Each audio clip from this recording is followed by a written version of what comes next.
Hi, my beautiful, amazing humans. Good morning, good afternoon, good evening, wherever you're tuning in from this beautiful planet Earth. Welcome. I hope you're staying connected. I hope you're staying wild.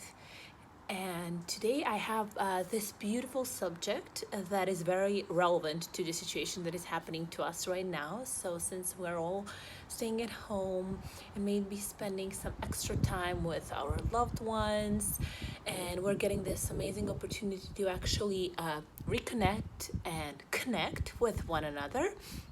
But unfortunately, at the same time, a lot of us are having some disagreements with one another. We're getting into fights or quarrels. And I hope this video is going to help you a lot in a way how to handle those kind of situations.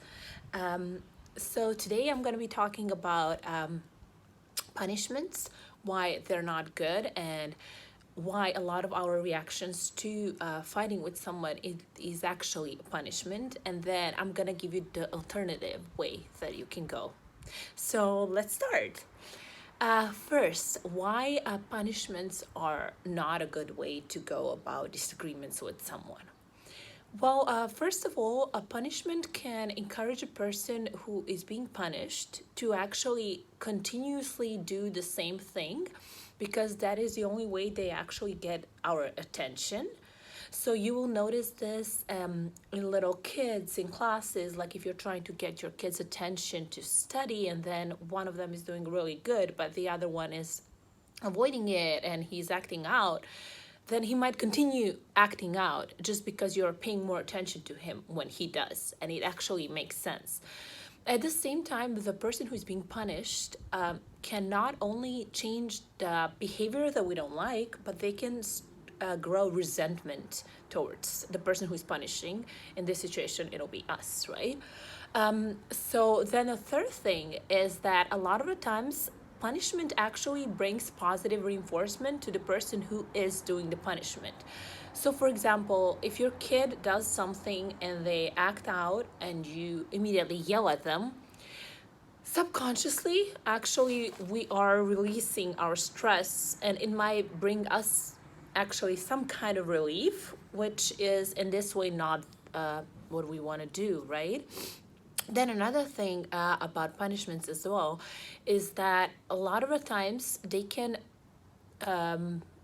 cause the person who's being punished to feel inhibited. And if we constantly tell them, don't talk back at me, don't talk to me like that, maybe even to your partner, it can cause them to feel that their opinion doesn't really matter and that you're never gonna listen to them. So it can cause them to never actually be open and talk to you. And that is not something you want to do with somebody you love, right? And then we always have to remember, when we are punishing somebody, we are punishing the behavior, we're not punishing the person. So that is truly important to remember, because a lot of the times we mix those two things. So that's why punishments are not good. But let's go another way around. So what can you do instead of trying to punish somebody? And a lot of the times we actually punish somebody not only by sending them to the corner or yelling at them. It can be us not being open with them again, not talking to them, sending them to sleep to in a different room or on a couch, like with a partner. So be very, very observant of these things that are happening to you. And then what we can do instead is talk to the person we are having a problem with. Tell them, this is how I feel. When you do this and this, it causes me to feel like that. If you do that once again, this is what's gonna happen. And you have to stay true to yourself. If you say, if you do that once again, this is what's gonna happen, you have to keep your promise, not only to them, but to yourself. And you have to stay consistent as well. So if you are to tell your partner, hey, I don't like that you you drink too much at night and it causes you to be aggressive, or you're getting tired, or I don't like the way you talk to me when you drink, you shouldn't come and kiss them and apologize after you just told them how you feel. So don't give mixed signals. As well, try to come up with an appropriate behavior instead. So if you don't like that your partner never does the dishes and always leaves the sink full, you can tell them, hey, I understand that you don't really like doing the dishes. Maybe I can do the dishes and you can mop the floor, or you can help me dry the dishes. So find appropriate behavior that they can do and reinforce, instead of the one that is hurting you, which is them don't doing the dishes.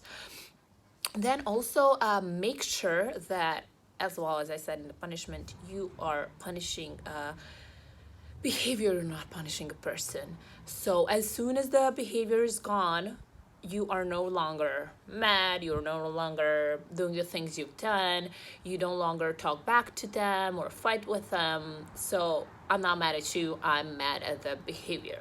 And then if you do still want to go with a punishment, make sure it is the least painful one, and make sure that it is appropriate. So if you have your 3-year-old throwing fits or yelling, and the kids, especially being enclosed inside, they get really impatient. So instead of you spanking them or maybe yelling at them, you can tell them, go to the corner for a few minutes, and trust me, it's going to be more than enough punishment for them, because obviously they want to run around and do things, and they're going to feel excluded from the rest of the family. So I hope I gave you some really good ideas that you can implement even now. And I hope you're using this time to get really connected with your loved ones and to build relationships. And this video is something you can implement in your everyday activities, especially now when we're quarantined, but even when we're not, how to actually react and to keep our promises to ourselves. What is the right thing to do? These are just some things you can do all the time, right? So have a wonderful rest of the day, and I'll see you soon. Bye.